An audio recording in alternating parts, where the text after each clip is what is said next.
എല്ലാവർക്കും മൈക്രോ പ്രോസസറിൻ്റെ ഇന്നത്തെ ക്ലാസ്സിലേക്ക് സ്വാഗതം. 3 ഇൻസ്ട്രക്ഷൻസ് ആണ് ഈ ക്ലാസ്സിൽ നമ്മൾ പഠിക്കാൻ പോകുന്നത്. ഒന്നാമത്തെ type of instruction control transfer instructions എന്നും, രണ്ടാമത്തെ ക്ലാസ് സ്ട്രിംഗ് മാനിപ്പുലേഷൻ ഇൻസ്ട്രക്ഷൻസ് എന്നും, മൂന്നാമത്തെ ക്ലാസ് ഓഫ് ഇൻസ്ട്രക്ഷനെ പ്രോസസ് കൺട്രോൾ ഇൻസ്ട്രക്ഷൻസ് എന്നും പറയും. ഈ ക്ലാസ്സിൽ ഈ 3 തരത്തിലുള്ള ഇൻസ്ട്രക്ഷനെ പറ്റിയാണ് പഠിക്കാൻ നോക്കുക. ഒന്നാമതായിട്ട് എന്താണ് കൺട്രോൾ ട്രാൻസ്ഫർ ഇൻസ്ട്രക്ഷൻസ് എന്ന് പരിശോധിക്കാം. പേര് പരാമർശിക്കുന്നത് പോലെ തന്നെ പ്രോഗ്രാമിൻ്റെ നിയന്ത്രണം ഒരു ഭാഗത്തു നിന്നും മറ്റൊരു ഭാഗത്തേക്ക് മാറ്റുവാനായിട്ടാണ് കൺട്രോൾ ട്രാൻസ്ഫർ ഇൻസ്ട്രക്ഷൻസ് ഉപയോഗിക്കുക.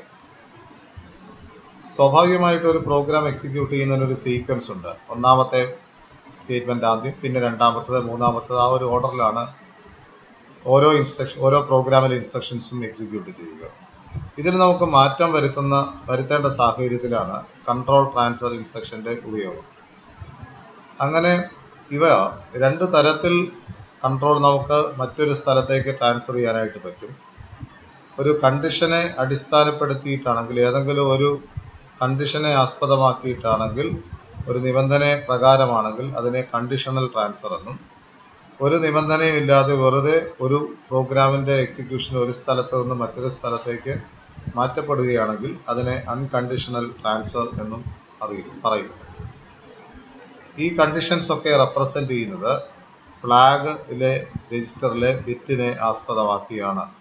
നമ്മൾ നേരത്തെ പഠിച്ചതുപോലെ ഓരോ ഓപ്പറേഷൻ്റെയും സ്റ്റാറ്റസ് റിഫ്ലക്റ്റ് ചെയ്യുന്നത് ഫ്ലാഗ് രജിസ്റ്ററിലാണ്. ഒരു ഫ്ലാഗ് രജിസ്റ്റർ നോക്കിക്കഴിഞ്ഞാൽ നമുക്ക് എന്ത് കണ്ടീഷനാണെന്ന് തീരുമാനിക്കപ്പെടാനായിട്ട് കഴിയും. ഒന്നാമത്തെ ഇൻസ്ട്രക്ഷനാണ് കോൾ ഡെസ്റ്റിനേഷൻ എന്ന് പറയുന്ന ഇൻസ്ട്രക്ഷൻ. ഒരു പ്രോഗ്രാമിൻ്റെ കുറേ സ്റ്റേറ്റ്മെൻറ്റ് എക്സിക്യൂട്ട് ചെയ്ത് വരുമ്പോൾ അവിടെ ഒന്നും വേറൊരു സ്ഥലത്തേക്ക് തുടർച്ചയല്ലാതെ മറ്റൊരു സ്ഥലത്തേക്ക് നിയന്ത്രണം മാറ്റണമെങ്കിലാണ് ഈ ഇൻസ്ട്രക്ഷൻസ് ഒക്കെ ഉപയോഗിക്കുക എന്ന് പറയുന്നത്. കോൾ ഇൻസ്ട്രക്ഷൻ സ്വാഭാവികമായിട്ടും ഒരു ഫംഗ്ഷൻ കോൾ ചെയ്യാൻ വേണ്ടിയിട്ടാണ് ഉപയോഗിക്കുന്നത്. ഫംഗ്ഷൻ കോൾ ചെയ്യുമ്പോൾ നമ്മൾ സിയിലൊക്കെ പഠിച്ചതുപോലെ പ്രോഗ്രാമിൻ്റെ ഒരു ഭാഗത്തുനിന്ന് നിയന്ത്രണം ഫംഗ്ഷനിലേക്ക് മാറ്റപ്പെടേണ്ടതായിട്ടുണ്ട്. അപ്പോൾ അതുപോലെ ഉപയോഗിക്കുന്നതാണ് കോൾ എന്ന് പറയുന്ന സ്റ്റേറ്റ്മെൻറ്റ്. ഇത് ഉപയോഗിക്കുന്നത് സബ് റൂട്ടീൻ അല്ലെങ്കിൽ ഫംഗ്ഷൻ അല്ലെങ്കിൽ പ്രൊസീജിയറിനെ കോൾ ചെയ്യാൻ വേണ്ടിയിട്ടാണ്. സിയിലെ ഫംഗ്ഷൻ എന്താണെന്ന് നിങ്ങൾക്കറിയാം. ഫംഗ്ഷൻ റിക്കർസീവ് ഫംഗ്ഷനൊക്കെ നിങ്ങൾ പഠിച്ചിട്ടുണ്ട്. അതിനുപയോഗിക്കുന്ന മറ്റു പദങ്ങളാണ് സബ് റൂട്ടീൻ എന്നും പ്രൊസീജിയർ എന്നും അറിയപ്പെടുന്നത്. അപ്പോൾ അത്തരത്തിൽ ഒരു പ്രോഗ്രാമിൽ നിന്നും മറ്റൊരു ഫംഗ്ഷനിലേക്കോ സബ് റൂട്ടീനിലേക്കോ പ്രൊസീജിയറിലേക്കോ പ്രോഗ്രാമിൻ്റെ നിയന്ത്രണം മാറ്റണമെങ്കിലാണ് നമ്മൾ ഇത്തരം ഇൻസ്ട്രക്ഷൻസ് ഉപയോഗിക്കുക. Address of the next instruction after call is saved on to the stack. എപ്പോഴും കോൾ ചെയ്യുന്നതിൻ്റെ അടുത്ത ഇൻസ്ട്രക്ഷൻ സ്വാഭാവികമായിട്ട് നമ്മൾ സ്റ്റാക്കിനുള്ളിലായിരിക്കും സൂക്ഷിച്ച് വയ്ക്കുക. അപ്പോൾ സ്റ്റാക്കിനുള്ളിൽ നിങ്ങൾ കോൾ ചെയ്യേണ്ട അഡ്രസ്സ് സൂക്ഷിച്ച് വെച്ചിട്ട് നെക്സ്റ്റ് അഡ്രസ്സ് സ്റ്റാക്കിലേക്ക് കോപ്പി ചെയ്യുന്നു. കോൾ ഡെസ്റ്റിനേഷൻ എന്ന് കൊടുത്തു കഴിഞ്ഞാൽ ഏത് അഡ്രസ്സാണ് കൊടുക്കുന്നത് ആ അഡ്രസ്സിലേക്ക്, ഇപ്പം 100ാമത്തെ സ്റ്റേറ്റ്മെൻറ്റ് എടുത്തിട്ട് 150ലേക്ക് പോകണമെങ്കിൽ കോൾ 150 എന്ന് കൊടുത്തു കഴിഞ്ഞാൽ ആ സ്ഥലത്തേക്ക് കോൾ പോകും എന്ന് കാണാനായിട്ട് കഴിയും. രണ്ടാമത്തെ കമാൻഡാണ് റിട്ടേൺ എന്ന് പറയുന്ന കമാൻഡ് അല്ലെങ്കിൽ റിട്ടേൺ ഇൻസ്ട്രക്ഷൻ. ഒരു പ്രൊസീജിയർ അല്ലെങ്കിൽ ഫംഗ്ഷൻ കോൾ ചെയ്തതിന് ശേഷം ആ ഫംഗ്ഷനിൽ നിന്നും നിയന്ത്രണം തിരികെ പ്രോഗ്രാമിൻ്റെ ആദ്യം വിളിച്ച ഭാഗത്തേക്ക് തിരികെ എത്തണമെങ്കിൽ ഉപയോഗിക്കുന്നതാണ് റിട്ടേൺ എന്ന് പറയുന്ന RET സ്റ്റേറ്റ്മെൻറ്റ്. അതിന് പ്രത്യേകിച്ച് പാരാമീറ്റേഴ്സ് ഒന്നും തന്നെ ഉപയോഗിക്കാറില്ല. Every call instruction should have A return. ഏതൊരു ഫംഗ്ഷൻ കോൾ ചെയ്യുമ്പോഴും തിരികെ മടങ്ങി എത്തണമെങ്കിൽ ഒരു റിട്ടേൺ അനിവാര്യമാണ്. അപ്പോൾ സർവ്വസാധാരണമായിട്ടും ഒരു കോൾ ഉണ്ടെങ്കിൽ ഒരു റിട്ടേൺ ഉണ്ടായിരിക്കുമെന്ന് കാണാനായിട്ട് കഴിയും. ഇനി ഇതുപോലെ തന്നെ നിയന്ത്രണം മറ്റൊരു സ്ഥാനത്തേക്ക് മാറ്റാൻ ഉപയോഗിക്കുന്ന അൺകണ്ടീഷണൽ ആയിട്ടുള്ള ഒരു ഇൻസ്ട്രക്ഷനാണ് ജമ്പ് എന്ന് പറയുന്ന ഇൻസ്ട്രക്ഷൻ.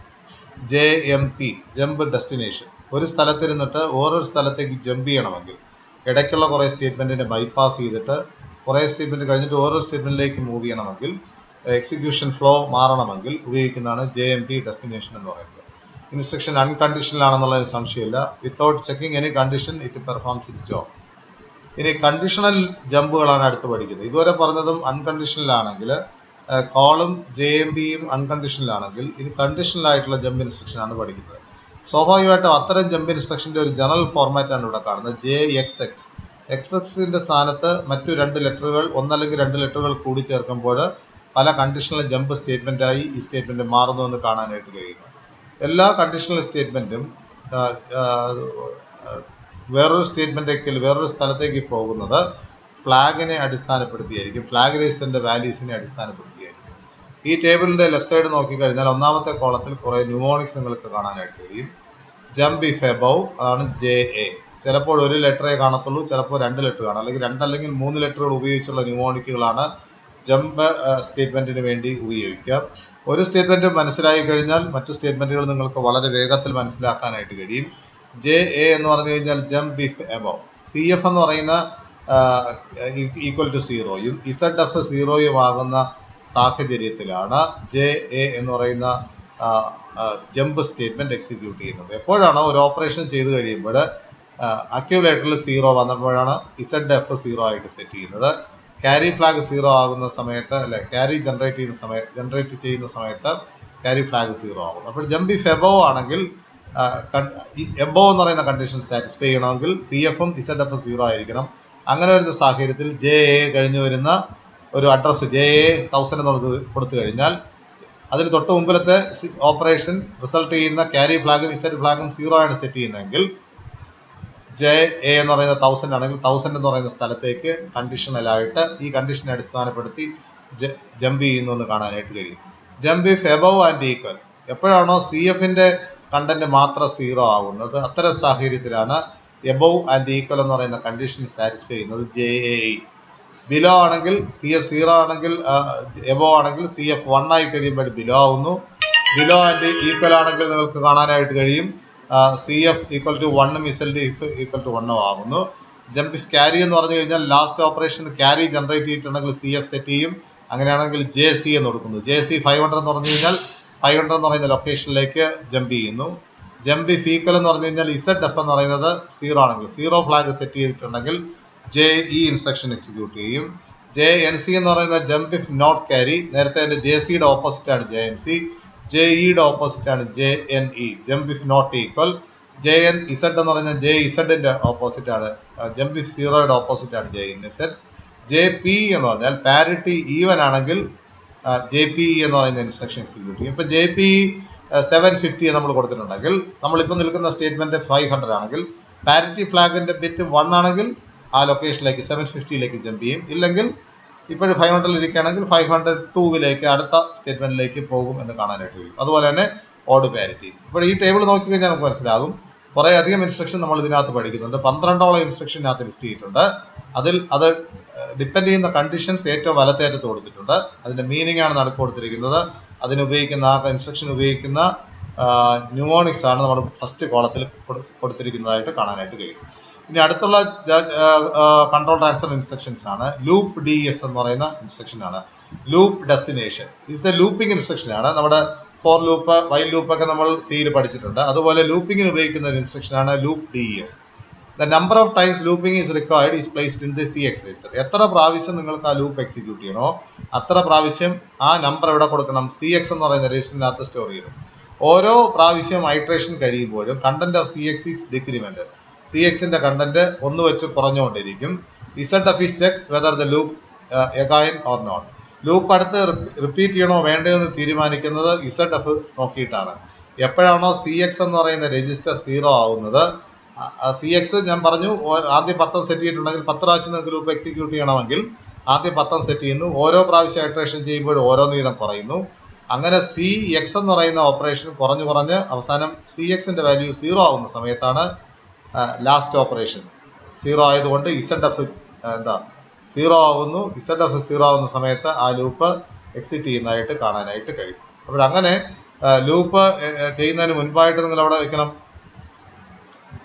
CXനകത്ത് കൗണ്ട് വയ്ക്കണം. CX ഓരോ പ്രാവശ്യം ചെയ്യുന്നതോറും കുറഞ്ഞുകൊണ്ടിരിക്കും. എപ്പോഴാണോ CX 0 ആവുന്നത് അപ്പോൾ Z ഫ്ലാഗ് സെറ്റ് ചെയ്യും, അപ്പോൾ സ്റ്റോപ്പ് ചെയ്യുകയും ചെയ്യും. ഇനി നമുക്ക് സ്ട്രിംഗ് മാനിപ്പുലേഷൻ ഇൻസ്ട്രക്ഷൻസ് എന്താണെന്ന് പരിശോധിക്കാം. സ്ട്രിങ്ങിനെ മാനിപ്പുലേറ്റ് ചെയ്യാനായിട്ട് ഉപയോഗിക്കുന്ന ഇൻസ്ട്രക്ഷനാണ് സ്ട്രിംഗ് മാനിപ്പുലേഷൻ ഇൻസ്ട്രക്ഷൻ. സിയിലാണെങ്കിൽ സ്ട്രിംഗ് എന്ന് പറയുന്നത് ഗ്രൂപ്പ് ഓഫ് ക്യാരക്ടേഴ്സ് എന്ന് പറയുന്നത്. ഇവിടെ നമ്മൾ സ്ട്രിംഗ് എന്ന് ഉദ്ദേശിക്കുന്നത് ഗ്രൂപ്പ് ഓഫ് ബൈറ്റ്സ് അല്ലെങ്കിൽ വേർഡ്സിനെയാണ് നമ്മൾ അസംബ്ലി ലാംഗ്വേജിൽ സ്ട്രിംഗ് എന്ന് ഉദ്ദേശിക്കുന്നത്. They are very strong set of string instruction അല്ലെ ഇൻ 8086. ഒത്തിരി സ്ട്രിംഗ് ഇൻസ്ട്രക്ഷൻസ് നമുക്ക് 8086 സപ്പോർട്ട് ചെയ്യുന്നുണ്ട്. വളരെ എളുപ്പത്തിൽ അത്തരത്തിലുള്ള സ്ട്രിംഗ് ഓപ്പറേഷൻസ് നമുക്ക് പെർഫോം ചെയ്യാനായിട്ട് കഴിയും. By using the string instruction the size of the program considerably reduce ചെയ്യാനായിട്ട് നമുക്ക് പറ്റുമെന്നുള്ളതാണ് നമ്മുടെ സ്ട്രിംഗ് മാനിപ്പുലേഷൻ ഇൻസ്ട്രക്ഷൻ ഉപയോഗിച്ചുകൊണ്ടുള്ള നേട്ടം എന്ന് പറയുന്നത്. നമ്മൾ ഇതുവരെ പഠിച്ച പല ഇൻസ്ട്രക്ഷൻസും ഈ സ്ട്രിംഗ് മാനിപ്പുലേഷൻ ഇൻസ്ട്രക്ഷന് ഏകദേശം സമാനമായിരിക്കും. പക്ഷേ സ്ട്രിംഗ് മാനിപ്പുലേഷൻ ഇൻസ്ട്രക്ഷൻ ഉപയോഗിച്ച് കഴിഞ്ഞാൽ നമുക്ക് വളരെ എളുപ്പത്തിൽ സൈസ് പ്രോഗ്രാമിന്റെ സൈസ് ചെറുതാക്കാൻ കഴിയും എന്നുള്ളതാണ് ഇതിന്റെ അഡ്വാൻറ്റേജ്. ഒന്നാമത്തെ ഇൻസ്ട്രക്ഷൻ എന്ന് പറയുന്നത് CMPS DES SRC കമ്പയർ ചെയ്യുക എന്നുള്ളതാണ്. ഇറ്റ് കമ്പയർ സ്ട്രിങ്സ് ബൈറ്റ് അല്ലെങ്കിൽ വേർഡ് നിങ്ങൾക്ക് പരസ്പരം കമ്പയർ ചെയ്യാനായിട്ട് കഴിയും. ഡെസ്റ്റിനേഷനും സോഴ്സിലും കൊടുത്തിരിക്കുന്ന ഇപ്പോൾ CMPS DX AX എന്ന് കൊടുത്തു കഴിഞ്ഞാൽ AXലെയും DXലെയും വേർഡുകൾ തമ്മിൽ കമ്പയർ ചെയ്യുന്നതാണ്. CMPS AL AX എന്ന് പറഞ്ഞു കഴിഞ്ഞാൽ AH എന്ന് പറഞ്ഞു കഴിഞ്ഞാൽ AHും AL എന്ന് പറയുന്ന രണ്ട് രജിസ്റ്ററുകളിലെ 8-bit രജിസ്റ്ററുകളുടെ ബൈറ്റുകൾ തമ്മിൽ കമ്പയർ ചെയ്യുന്നു എന്നുള്ളതാണ് അർത്ഥം. ഇനി SCAS എന്ന് പറഞ്ഞാൽ സ്കാൻസ് സ്ട്രിങ്ങിന് വേണ്ടിയാണ് SCAS ഉപയോഗിക്കുന്നത്.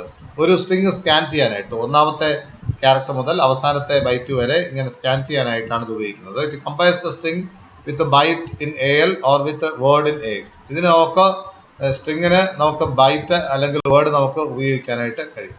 ഇനി മൂവ് ഇൻസ്ട്രക്ഷൻസ് സ്ട്രിങ് മൂവ് ചെയ്യാനായിട്ടുള്ള ഇൻസ്ട്രക്ഷൻ ആണ്. Move string byte and move string word. It causes moving of byte or word from one string to another. ഒരു സ്ട്രിങ്ങിൽ നിന്നും ഒരു ബൈറ്റ് അല്ലെങ്കിൽ ഒരു വേർഡിനെ മറ്റൊരു സ്ട്രിങ് സ്ഥലത്തേക്ക് മൂവ് ചെയ്യാനായിട്ടാണ് ഈ ഇൻസ്ട്രക്ഷൻ ഉപയോഗിക്കുക. ഈ ഇൻസ്ട്രക്ഷൻ ഉപയോഗിച്ച് source string is in the data segment and destination string is in the extra segment. രണ്ട് സെഗ്മെന്റ് രജിസ്റ്റർ ഇവിടെ ഉപയോഗപ്പെടുത്തുന്നുണ്ട്. ഒരു സ്ഥലത്ത് നിന്ന് വേറൊരു സ്ഥലത്തേക്ക് മൂവ് ചെയ്യാനായിട്ട് ഉള്ളതുകൊണ്ട് സോഴ്സും ഡെസ്റ്റിനേഷനും അനിവാര്യമാണ്. സോഴ്സ് സ്ട്രിങ്ങിനെ ഡേറ്റ സെഗ്മെന്റിലും ഡെസ്റ്റിനേഷൻ സ്ട്രിങ്ങിലേക്ക് എക്സ്ട്രാ സെഗ്മെന്റും സൂക്ഷിക്കുന്നു എന്ന് കാണാനായിട്ട് കഴിയും. SI and DI stores the offset value of swords and destination index. അപ്പോൾ ഏതൊരു ഇൻസ്ട്രക്ഷനും ഒരു എഫക്റ്റീവ് അഡ്രസ് എന്ന് പറയുന്നത് ഈ രണ്ട് അഡ്രസ്സും നമുക്ക് വേണം. അങ്ങനെയാണെങ്കിൽ ഡേറ്റ സോഴ്സ് സ്ട്രിങ്ങിനും ഡെസ്റ്റിനേഷൻ സ്ട്രിങ്ങും നമ്മൾ ഡേറ്റ സെഗ്മെന്റ് എക്സ്ട്രാ സെഗ്മെന്റിൽ സ്റ്റോർ ചെയ്യും. And offset value corresponding offset value സോഴ്സിൻ്റെത് SIയിലും ഡെസ്റ്റിനേഷൻ്റെത് DIക്കകത്തും സ്റ്റോർ ചെയ്യുന്നു എന്ന് കാണാനായിട്ട് കഴിയും. ഇനി REP എന്ന് പറയുന്നതാണ് അടുത്ത ഇൻസ്ട്രക്ഷൻ. റിപ്പീറ്റ് എന്ന് പറയുന്ന instruction. This is an instruction prefix ആയിട്ട് ഉപയോഗിക്കുന്നതാണ്. It causes the repetition of the instruction until CX become 0. ഇതും യഥാർത്ഥത്തിൽ റിപ്പീറ്റേഷന് വേണ്ടി ഉപയോഗിക്കുന്നതാണ്. ഇതൊരു പ്രിഫിക്സ് ആയിട്ട് ഉപയോഗിക്കുന്ന ഇൻസ്ട്രക്ഷൻ ആണ്. എപ്പോഴാണോ CXന്റെ കണ്ടന്റ് 0 ആകുന്നത് അത്രയും സമയം അത് എക്സിക്യൂട്ട് ചെയ്യുക. അതിന്റെ അർത്ഥം ഇത്രയേ ഉള്ളൂ, എത്ര പ്രാവശ്യം റിപ്പീറ്റ് ചെയ്യണോ ആ number of repetition has to be fed in CX രജിസ്റ്ററിനകത്ത് സൂക്ഷിക്കുന്നു. REP MOV SB STR1 STR2. അപ്പോൾ move string of bytes STR1 നിന്ന് STR2ലേക്ക് മാറ്റി വയ്ക്കുക. റിപ്പീറ്റ് എന്ന് പറയുന്നതാണ് ഇവിടെ പറഞ്ഞത്. നമ്മൾ ഇത് ഇൻസ്ട്രക്ഷൻ പ്രിഫിക്സ് ആയിട്ടാണ് ഉപയോഗിച്ചിരിക്കുന്ന മൂവ് SB STR1 STR2 എന്ന് പറയുന്ന ഇൻസ്ട്രക്ഷന്റെ മുന്നിൽ ചേർക്കുന്നതാണ് REP എന്ന് ചേർത്ത് കഴിഞ്ഞാൽ CX രജിസ്റ്ററിൽ ഇപ്പോൾ 5 ഉണ്ടെങ്കിൽ STR1 STR2 എന്ന് നമ്മൾ രേഖപ്പെടുത്തി കഴിഞ്ഞാൽ ഒന്നാമത്തെ സ്ട്രിങ്ങിന്റെ ഒന്നാമത്തെ ക്യാരക്ടർ എടുത്തിട്ട് രണ്ടാമത്തെ സ്ട്രിങ്ങിലേക്ക് രണ്ടാമത്തെ ലൊക്കേഷനിലേക്ക് എടുത്തു വയ്ക്കുന്നു. രണ്ടാമത്തെ ക്യാരക്ടർ എടുക്കുന്നു സ്ട്രിങ് 1ൽ നിന്നും, അതിനെടുത്ത് സ്ട്രിങ് 2ലേക്ക് വയ്ക്കുന്നു. ഓരോ പ്രാവശ്യം ഓപ്പറേഷൻ ചെയ്യുമ്പോഴും CX എന്ന് പറയുന്ന രജിസ്റ്ററിന്റെ കൗണ്ട് കുറഞ്ഞുകൊണ്ടിരിക്കുന്നു. ആദ്യം അതിൽ 10 ഉണ്ടായിരുന്നുവെങ്കിൽ അടുത്ത 9 ആയി 8 ആയി അങ്ങനെ എപ്പോഴാണ് 0 ആവുന്നത് അത്രയും സമയം റിപ്പീറ്റ് ചെയ്യുന്നു. അപ്പോൾ ലൂപ്പ് എഴുതുന്നതിനേക്കാളും നമുക്ക് എളുപ്പത്തിൽ ഒറ്റ സ്റ്റേറ്റ്മെന്റ് ഉപയോഗിച്ച് ഒരു റിപ്പറ്റീഷൻ സാധ്യതമാക്കി തീർക്കാനായിട്ട് കഴിയുന്നു എന്നുള്ളതാണ് ഈ ഇൻസ്ട്രക്ഷന്റെ മെച്ചമായിട്ട് കാണാനായിട്ട് കഴിയുന്നത്. ഇത് കോപ്പി ബൈറ്റ് ബൈ ബൈറ്റ് ആയിട്ട് കോപ്പി ചെയ്യുന്നു. Repeat operation move SB until CX become 0 ആവുന്നതുവരെ കണ്ടിന്യൂ ചെയ്യുന്നു. ഇനി നമുക്ക് കുറച്ച് പ്രോസസ് കൺട്രോൾ ഇൻസ്ട്രക്ഷൻസ് കൂടെ നോക്കാം. പ്രോസസ്സറിനെ നേരിട്ട് നിയന്ത്രിക്കാൻ ഉപയോഗിക്കുന്ന ചില ഇൻസ്ട്രക്ഷൻസ് ആണ് പ്രോസസ് കൺട്രോൾ ഇൻസ്ട്രക്ഷൻസ്. അത് സ്വാഭാവികമായിട്ടും ഇവയൊക്കെ തന്നെ ഫ്ലാഗുമായിട്ട് ബന്ധപ്പെട്ടാണ് ഈ ഇൻസ്ട്രക്ഷൻസ് ഒക്കെ ഉപയോഗിക്കുന്നത്. Processing in A certain direction, പ്രത്യേകിച്ച് ഒരു ഡയറക്ഷനിലേക്ക് ഒരു ഫോർവേഡ് ഡയറക്ഷനിലേക്ക് പ്രോസസ്സർ വർക്ക് ചെയ്തുകൊണ്ടിരിക്കുമ്പോൾ റിവേഴ്സ് ഡയറക്ഷനിലേക്ക് കൊണ്ടുവരണമെങ്കിൽ നമുക്ക് ഇത്തരത്തിലുള്ള പ്രോസസ് കൺട്രോൾ ഇൻസ്ട്രക്ഷൻസ് ഉപയോഗിക്കാം. Processor synchronisation if more than 1 micro processor attach ചെയ്യുന്നുണ്ട്. ഒന്നിലധികം മൈക്രോ പ്രോസസർ നമ്മുടെ സിസ്റ്റത്തിൽ അറ്റാച്ച് ചെയ്തിട്ടുണ്ടെങ്കിൽ പ്രോസസ് സിങ്ക്രണൈസേഷൻ ചെയ്തെടുക്കാൻ വേണ്ടി നമുക്ക് പ്രോസസ് കൺട്രോൾ ഇൻസ്ട്രക്ഷൻസ് ഉപയോഗിക്കാം. ഒന്നാമത്തെ ഇൻസ്ട്രക്ഷൻ നമ്മൾ STC ആണ്, സെറ്റ് ക്യാരി എന്ന് പറയുന്നു. ക്യാരി ഫ്ലാഗ് നിങ്ങൾക്ക് ഡയറക്റ്റ് ആയിട്ട് സെറ്റ് ചെയ്യേണ്ട ആവശ്യം വരുമ്പോൾ ഉപയോഗിക്കുന്നതാണ് STC. അതായത് STC എന്ന് വെറുതെ കൊടുത്തു കഴിഞ്ഞാൽ ക്യാരി ഫ്ലാഗ് 0 ആണെങ്കിൽ അതിനെ 1 ആക്കി മാറ്റുമെന്ന് കാണാനായിട്ട് കഴിയും. സ്വാഭാവികമായിട്ടും എല്ലാ ഫ്ലാഗ് രജിസ്റ്ററിലെ ബിറ്റുകളും വർക്ക് ചെയ്യുന്നത് ഓപ്പറേഷൻസിനെ ബേസ് ചെയ്തിട്ടാണ്. അവസാനം നടന്ന ഇൻസ്ട്രക്ഷന്റെ റിസൾട്ട് 0 ആകുമ്പോൾ 0 ഫ്ലാഗ് സെറ്റ് ചെയ്യും. അതിൽ ക്യാരി ജനറേറ്റ് ചെയ്യുന്നുണ്ടെങ്കിൽ ക്യാരി ഫ്ലാഗ് സെറ്റ് ചെയ്യുന്നു. പക്ഷേ ഡെലിബറേറ്റ് ആയിട്ട് നിങ്ങൾക്ക് ക്യാരി ഫ്ലാഗ് സെറ്റ് ചെയ്യണമെങ്കിൽ വെറുതെ STC എന്ന് കൊടുത്താൽ മതി. അപ്പോൾ ക്യാരി ഫ്ലാഗിലെ ബിറ്റ് 0 ആണെങ്കിൽ 1 ആയിട്ട് മാറുമെന്ന് കാണാനായിട്ട് കഴിയും. CLC എന്ന് പറഞ്ഞാൽ അതിന്റെ തിരിച്ചാണ്. ക്യാരി ഫ്ലാഗിനെ ക്ലിയർ ചെയ്യുന്നു എന്നാണ് അർത്ഥം. ക്യാരി ഫ്ലാഗിൽ 0 ആയിട്ട് മാറ്റണമെങ്കിൽ നമുക്ക് CLC എന്ന് കൊടുത്തു കഴിഞ്ഞാൽ, അപ്പോൾ CLC എന്ന് കൊടുക്കുമ്പോൾ ക്യാരി ഫ്ലാഗ് 0 ആകും. STC എന്ന് കൊടുക്കുമ്പോൾ ക്യാരി ഫ്ലാഗ് 1 ആകും എന്ന് കാണാനായിട്ട് കഴിയും. ഇനി കോംപ്ലിമെന്റ് ക്യാരി എന്ന് പറഞ്ഞു കഴിഞ്ഞാൽ നിലവിലെ ക്യാരി ഫ്ലാഗിന്റെ വാല്യൂ 1 ആണെങ്കിൽ അത് 0 ആവും, 0 ആണെങ്കിൽ 1 ആകും. അതാണ് കോംപ്ലിമെന്റ് ക്യാരി എന്ന് പറഞ്ഞു കഴിഞ്ഞാൽ ഇൻസ്ട്രക്ഷൻ ചെയ്യുന്നത്. ഇൻസ്ട്രക്ഷൻ വാല്യൂവിനെ രജിസ്റ്ററിന്റെ ഫ്ലാഗ് ബിറ്റിനകത്ത് സ്റ്റോർ ചെയ്തിരിക്കുന്ന വാല്യൂവിനെ റിവേർട്ട് ചെയ്യുന്നു എന്ന് കാണാനായിട്ട് കഴിയും. ഇനി STD എന്ന് പറഞ്ഞു കഴിഞ്ഞാൽ sets the direction flag to 1. എപ്പോഴെങ്കിലും ഡയറക്ഷൻ നിങ്ങൾക്ക് ചേഞ്ച് ചെയ്യണമെങ്കിൽ 0 ഡയറക്ഷൻ ഫോർവേഡ് ഡയറക്ഷനിൽ കിടക്കുന്നു, ബാക്ക്വേഡ് ആക്കണമെങ്കിൽ STD എന്ന് കൊടുത്താൽ മതി. അപ്പോൾ ഡയറക്ഷൻ ഫ്ലാഗിന്റെ വാല്യൂ 1 ആയിട്ട് മാറും. If it is set, string bytes are accessed from higher memory order address to lower memory address. അപ്പോൾ അത് സെറ്റ് ചെയ്തിട്ടുണ്ടെങ്കിൽ സെറ്റ് ടു 1 ആണെങ്കിൽ അതിന്റെ അർത്ഥം 101 നിന്ന് 100, 99 അങ്ങനെ കുറഞ്ഞുകൊണ്ടിരിക്കുന്ന ഹയർ ഓർഡറിൽ നിന്ന് ലോവർ ഓർഡറിലേക്കാണ് കുറഞ്ഞു വരുന്നതായിട്ട് ആക്സസ് ചെയ്യുന്ന മെക്കാനിസം വർക്ക് ചെയ്യുന്നതായിട്ട് നമുക്ക് കാണാനായിട്ട് കഴിയും. മേളിൽ നിന്ന് താഴേക്ക്, മറ്റേതാണെങ്കിൽ താഴെ നിന്ന് മേളിലേക്ക്. ചെറിയ അഡ്രസ്സിൽ നിന്ന് വലിയ അഡ്രസ്സിലേക്ക് പോകുന്നു, വലിയ അഡ്രസ്സിൽ നിന്ന് ചെറിയ അഡ്രസ്സിലേക്ക് വരുന്നു. അത്തരത്തിലുള്ള ഡയറക്ഷൻ ചേഞ്ചിനാണ് STD ഉപയോഗിക്കുന്നത്. STDയുടെ ഓപ്പോസിറ്റ് ആണ് CLD. CLD ആണെങ്കിൽ clears carry flag, direction flag to 0. അതായത് ഒന്ന് സെറ്റ് ചെയ്യാൻ വേണ്ടി ഡയറക്ഷൻ ഫ്ലാഗ് സെറ്റ് ചെയ്യാനായിട്ട് CLD ഡയറക്ഷൻ ഫ്ലാഗ് റീസെറ്റ് ചെയ്യാൻ വേണ്ടിയിട്ടാണ് ഉപയോഗിക്കുന്നത്. ഇതോടുകൂടി മൈക്രോ പ്രോസസറിന്റെ ഇൻസ്ട്രക്ഷൻ സെറ്റ് നമ്മൾ കംപ്ലീറ്റ് ചെയ്തിട്ടുണ്ട്. വളരെ കൃത്യമായിട്ട് വായിച്ച് പഠിക്കാനായിട്ട് ശ്രമിക്കുക. Thank U.